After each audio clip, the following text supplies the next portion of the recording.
भारत की आत्मा अगर कहीं बसती है तो वो बसती है गांव में। खेतों की हरियाली, मिट्टी की खुशबू, बैलों की घंटी, कुएं की आवाज़ और लोगों की बोली बानी में। नमस्कार दोस्तों, मेरा नाम आकाश है और आज हम बात करने वाले हैं फणीश्वर नाथ रेणु की लिखी कालजयी उपन्यास मैला आंचल के बारे में। यह सिर्फ एक कहानी नहीं, यह भारत का ग्रामीण इतिहास है। वह अंचल है जहां आज़ादी आई तो है, लेकिन उसके पांव अब भी कीचड़ में फंसे हैं।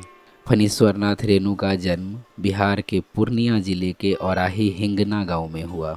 वे स्वयं गांव की मिट्टी से जुड़े थे। उनकी रचनाओं में गांव केवल स्थान नहीं, एक जीवंत चरित्र है। उन्होंने हिंदी साहित्य में आंचलिक उपन्यास की परंपरा शुरू की। मैला आंचल, जो 1954 में आई, उनकी पहली औपन्यासिक रचना है जिसने हिंदी साहित्य को नई दिशा दी। इस उपन्यास में आप पाएंगे लोकगीत, ग्रामीण भाषा, जातीय संघर्ष, महिला पीड़ा, राजनीति, अंधविश्वास और आशा की धीमी लौ। उपन्यास की पृष्ठभूमि है बिहार का कोसी क्षेत्र, एक ऐसा गांव जहां गरीबी है, बीमारी है, लेकिन साथ ही उम्मीद भी। गांव में मेला लगता है और यहीं से शुरू होती है कहानी। यह मेला केवल व्यापार या मनोरंजन का स्थल नहीं, पूरे गांव की संस्कृति, संघर्ष और परंपरा का प्रतिबिंब है। यहाँ गायक, नर्तक आते हैं, गली गली में हाक लगाई जाती है, दुकानदार, साधु, साध्वियाँ सब मिलकर गांव को जीवंत बनाते हैं।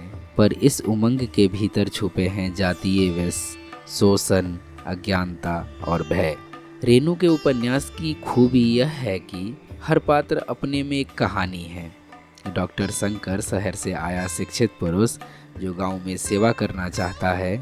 गायत्री, शिक्षिका जो स्त्रियों की शिक्षा के लिए संघर्ष करती है।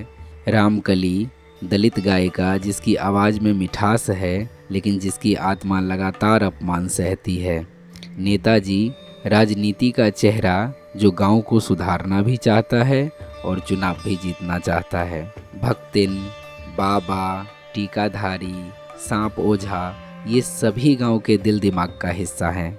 इन पात्रों के जरिए रेणु हमें दिखाते हैं कि गांव में जीवन कितना जटिल है। खेत में मेहनत, घर में भूख और ऊपर से जात पात की दीवारें, लेकिन फिर भी गांव मुस्कुराता है, उत्सव मनाता है और जीवन से प्यार करता है। गांव में जब भी कोई बाहरी आता है तो उसकी नज़र से गांव कुछ और होता है, लेकिन जब वो वहीं रुक जाता है तो धीरे धीरे गांव उसकी आत्मा में उतर जाता है। ऐसा ही होता है डॉक्टर शंकर के साथ, एक पढ़ा लिखा आदर्शवादी युवक जिसने अपने जीवन का लक्ष्य बनाया है सेवा, और उसका रास्ता जाता है इसी गांव के कीचड़ भरे रास्तों से। शहर से आए डॉक्टर शंकर को गांव ने पहले तो अपनाया नहीं। लोगों को शक था कहीं सरकार का जासूस तो नहीं, कोई मिशनरी तो नहीं। लेकिन डॉक्टर ने हार नहीं मानी। वो गांव की भाषा सीखता है, ग्रामीणों के घर जाता है, बीमारियों का इलाज करता है बिना पैसा लिए। लेकिन अंधविश्वास की दीवारें ऊंची थी। जब वह टीका लगाना शुरू करता है तो गांव में डर फैल जाता है। टीका लगाओगे तो बच्चा मर जाएगा, ये अफवाहें फैलती है। सांप, ओझा, झाड़ फूक वाले, इन सब का डर डॉक्टर से बड़ा हो जाता है। गांव की मानसिकता केवल अज्ञान से नहीं बनी है, उसमें अनुभवों की विरासत है। डॉक्टर कहता है रोग का इलाज संभव है, लेकिन गांव वाले पूछते हैं किसके भरोसे? सरकार के, जिसने कभी कुआं तक नहीं बनवाया। अंधविश्वास केवल मूर्खता नहीं है, वह भरोसे के अभाव की पैदाइश है। बच्चा बीमार होता है तो लोग पहले झाड़ फूक कराते हैं। अगर ठीक हो गया तो ओझा महान, अगर मर गया तो किस्मत का लिखा। और यदि डॉक्टर कुछ बोले तो कहा जाता है विदेशी पढ़ा है, हमारी क्या समझेगा। गांव में गायत्री एक अलग रोशनी की तरह है। वह शिक्षिका है, पर केवल किताबों की शिक्षा नहीं देती, वह सोचने की ताकत देती है। गांव की लड़कियों को पढ़ाना उस समय एक क्रांति थी, लेकिन गांव क्या कहता है, लड़की अगर ज़्यादा पढ़ेगी तो घर नहीं बसा पाएगी, पढ़ी लिखी बहू घर बर्बाद कर देगी। गायत्री इस सोच से टकराती है, कई बार तानों से टूटती है, लेकिन फिर भी डटी रहती है। उसकी और डॉक्टर शंकर की दोस्ती भी गांव के लोगों को खटकती है, पर वे दोनों समझते हैं अगर यह गांव बदलना है तो लड़कियों को आगे लाना होगा। डॉक्टर शंकर और गायत्री, दो लोग, दो रास्ते, लेकिन एक ही मंजिल, गांव को आत्मनिर्भर बनाना। लेकिन क्या यह इतना आसान है? जब समाज ही अपने डॉक्टर को धोखेबाज समझे, जब शिक्षिका को चरित्रहीन कहा जाए, तब बदलाव की लड़ाई केवल विचारों की नहीं होती है, आत्मा की होती है। गांव की सच्ची आवाज़ ना तो मंच से आती है और ना ही अखबारों में छपती है। वह आती है खेतों से, नदी किनारे से, और कभी कभी एक दलित स्त्री के गीतों से। रामकली वह नाचने वाली है, गाने वाली है, पर सबसे पहले वह इंसान है। वह हर मेला, हर शादी, हर जलसा में बुलाई जाती है ताकि उसका गीत लोगों का मनोरंजन करे। लेकिन वही लोग जो उसके गीत पर ताली बजाते हैं, उसकी जाति से घृणा भी करते हैं। जब वह अकेले सड़क पर चलती है तो कोई किसान उसकी ओर देखता तक नहीं, पर रात को वही लोग उसकी झोपड़ी के बाहर मंडराते हैं।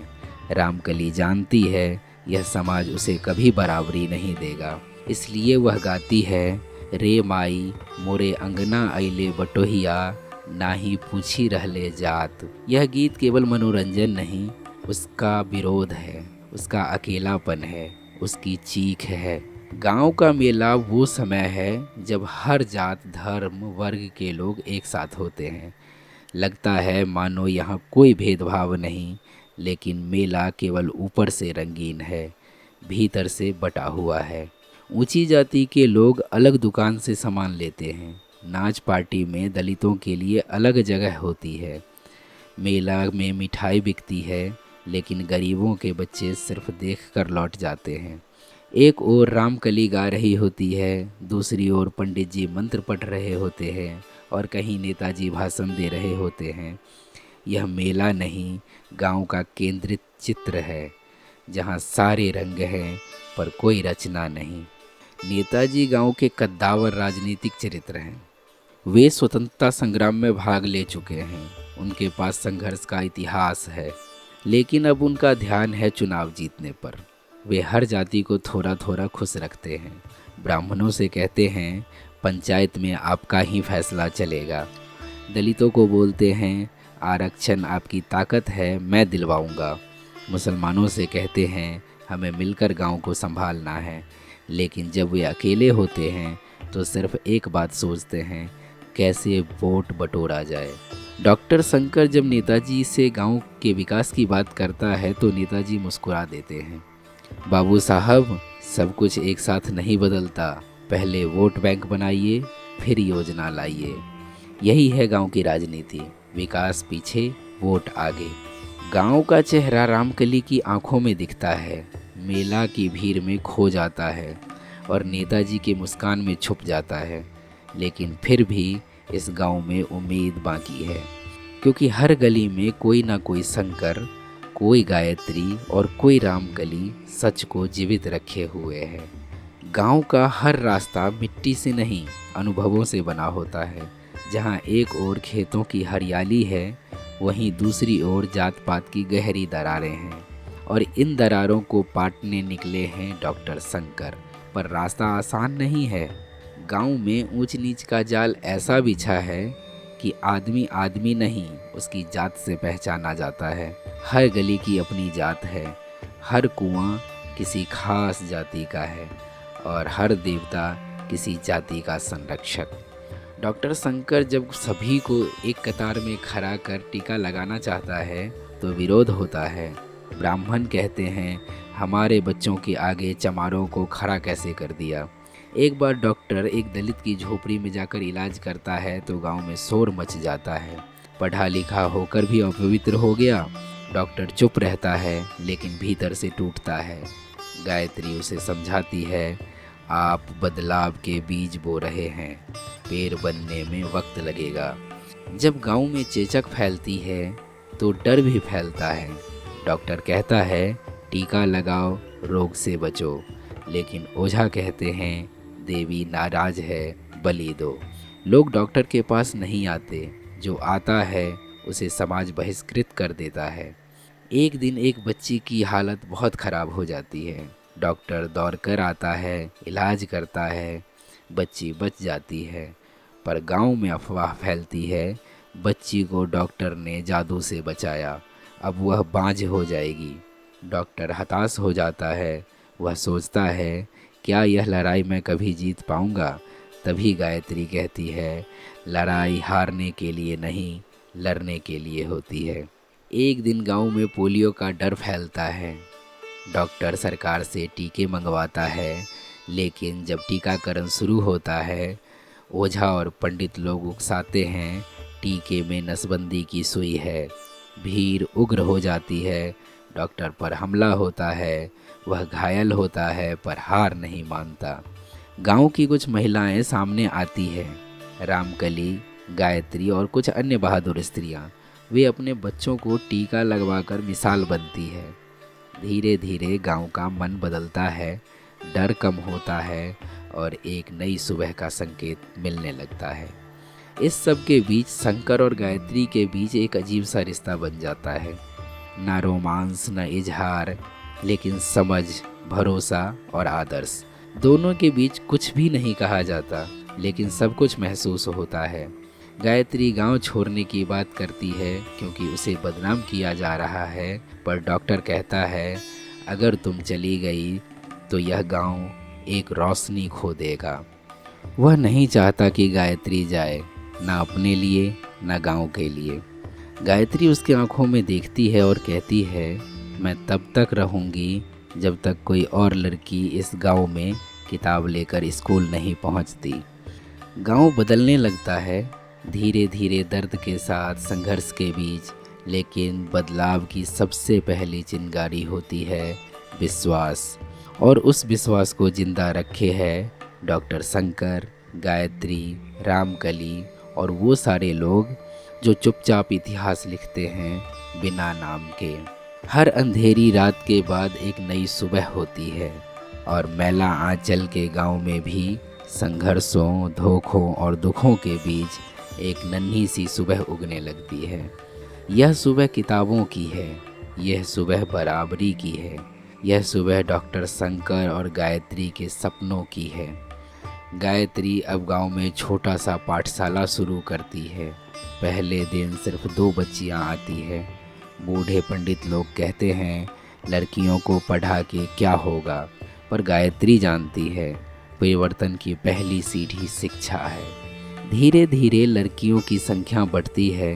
गांव में पहली बार किताबें घरों के भीतर जाने लगती है। वही डॉक्टर शंकर अपने अस्पताल में स्वास्थ्य और स्वच्छता पर साप्ताहिक वार्ताएं शुरू करता है। अब लोग इलाज के लिए वैद्य या ओझा के पास कम जाते हैं, डॉक्टर के पास ज़्यादा। यह बदलाव छोटा है लेकिन सशक्त है। गांव में अब चुनाव की घोषणा हो चुकी है। नेताजी फिर से प्रचार में जुट गए हैं। हर जाति को अलग अलग वादा किया जाता है। ब्राह्मणों से कहा जाता है मंदिर का विस्तार होगा, यादवों से कहा जाता है पशु अस्पताल आएगा, मुसलमानों से कहा जाता है कब्रिस्तान की ज़मीन दिलाएंगे। डॉक्टर शंकर देख रहा है वोट की राजनीति इंसान को इंसान से तोड़ रही है। चुनाव के दिन बूथ कैप्चरिंग होती है, विरोध करने वाले युवक को पीटा जाता है। नेताजी चुनाव जीतते हैं लेकिन गांव हार जाता है। डॉक्टर अब चुप नहीं रहता, वह खुले मंच पर कहता है, आपने वोट लिया लेकिन गांव की आत्मा छीन ली। यह भाषण वायरल नहीं होता, लेकिन गांव के कुछ युवाओं की चेतना जरूर बदल जाती है। यही है असली जीत।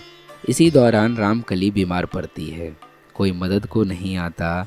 उसकी झोपड़ी के पास लोग रुकते हैं पर अंदर नहीं जाते। डॉक्टर उसे अस्पताल लाता है, लेकिन बहुत देर हो चुकी होती है। रामकली मर जाती है, बिना कोई नाम, बिना कोई पहचान छोड़कर। लेकिन गांव की एक लड़की उसके गीत को दोहराती है, रे माई मोरे अंगना अइले बटोहिया।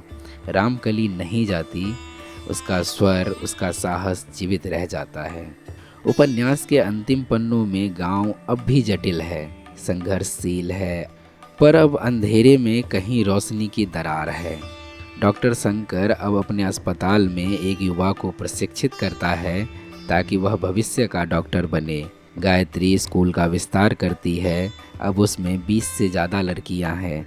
नेताजी अब भी मंचों पर हैं, लेकिन लोग अब सवाल पूछने लगे हैं। गांव अब भी वही है, लेकिन कुछ चीज़ें अब वैसी नहीं रही। उपन्यास का अंतिम वाक्य, और मिट्टी की गंध में एक नया अंकुर फूट पड़ा। यही है मैला आंचल का सार। समाज गंदगी से भरा हो सकता है, लेकिन उसमें बदलाव का बीज भी पलता है। कहानी अब पूरी हो चुकी है, लेकिन उपन्यास अब शुरू होता है पढ़ने वालों के भीतर। मैला आंचल कोई साधारण कथा नहीं है। यह भारत के गांवों की आत्मा है, जिनकी आवाज़ें अक्सर किताबों में नहीं सुनी जाती। मैला आंचल का क्या मतलब है? यह सिर्फ एक गांव की कहानी नहीं, यह उस भारत माता के आंचल की गंदगी है जो गरीबी, जातिवाद, अंधविश्वास और शोषण से सनी हुई है। रेनू ने आंचल को माँ का प्रतीक बनाया, पर वह आंचल मैला है और लेखक चाहता है कि हम सब मिलकर उसे धोएं। यही इस उपन्यास की सबसे बड़ी सफलता है। यह पाठक से निरपेक्ष नहीं, सहभागिता मांगता है। फणीश्वरनाथ रेणु हिंदी साहित्य के पहले लेखक थे जिन्होंने गांव को गांव की भाषा में दिखाया। यह उपन्यास हिंदी में आंचलिक उपन्यास की शुरुआत माना जाता है। वे भाषा में भोजपुरी, मैथिली, मगही के शब्द लाए ताकि वह संवाद असली लगे। उन्होंने गांव को सिर्फ पृष्ठभूमि नहीं, कथा नायक बना दिया। नायक कोई एक व्यक्ति नहीं है, गांव खुद नायक है। डॉक्टर शंकर, गायत्री, रामकली, ये सब गांव के अलग अलग पक्ष हैं, और जो संघर्ष है वह सिर्फ चरित्रों का नहीं, एक सभ्यता और समाज का है। रेनू ने सिर्फ कहानी नहीं सुनाई, उन्होंने हमें देखने की दृष्टि दी। गायत्री सिर्फ एक शिक्षिका नहीं, नवजागरण की महिला चेतना है। डॉक्टर शंकर सिर्फ चिकित्सक नहीं, प्रगतिशील विवेक का प्रतिनिधित्व करता है। रामकली उस आवाज़ का प्रतीक है जो हमेशा अनसुनी रह जाती है। रेनू ने हर घटना के पीछे एक बड़ा सवाल रखा, क्या गांव कभी सशक्त हो पाएगा बिना अपनी आत्मा खोए? उन्होंने यह भी बताया कि राजनीति, धर्म और जाति किस तरह मिलकर आम आदमी को दबाते हैं, लेकिन उन्होंने केवल आलोचना नहीं की, उम्मीद भी दी। आज भी हम जब भारत के गांवों को देखते हैं तो हमें मैला आंचल की छवि दिखती है। आज भी टीकाकरण को लेकर भ्रम है, शिक्षा में लड़कियों की भागीदारी कम है, जाति और धर्म की राजनीति जिंदा है, नेताओं के वादे और ज़मीनी सच में फ़र्क है, लेकिन उम्मीद भी है। आज की गायत्रियाँ STEM में जा रही है, आज के डॉक्टर शंकर रूरल इंडिया में हेल्थ प्रोजेक्ट चला रहे हैं, और आज की रामकलियाँ इंस्टाग्राम रील्स में गा रही है अपनी पहचान के साथ। रेनू का यह उपन्यास आज भी उतना ही ज़रूरी है जितना वह 1954 में था। फणीश्वरनाथ रेनू ने मैला आंचल के माध्यम से न केवल साहित्य को नया रास्ता दिया, बल्कि समाज को आईना दिया। वह कहते हैं, अंधेरे से लड़ो, अगर दिया नहीं जला सकते तो कम से कम हवा मत बुझाओ। यह उपन्यास सिर्फ पढ़ने के लिए नहीं, जीने के लिए है। जब भी आपको लगे कि बदलाव असंभव है, डॉक्टर शंकर और गायत्री को याद कीजिए। जब भी लगे कि आपकी आवाज़ बेकार है, रामकली का गीत गुनगुनाइए। और जब लगे कि सब कुछ हार गया, तब उसी बच्ची को देखिए जो स्कूल में किताब लेकर पहली बार क ख ग लिख रही है, क्योंकि वही है अगली क्रांति की शुरुआत। तो दोस्तों, उपन्यास मैला आंचल की समरी आपको कैसी लगी कमेंट में ज़रूर बताइए, और वीडियो पसंद आया हो तो लाइक और सब्सक्राइब भी कीजिए। अभी के लिए दीजिए इजाज़त, मिलेंगे आपसे अगली वीडियो में। तब तक के लिए जुड़े रहिए मुझसे। धन्यवाद।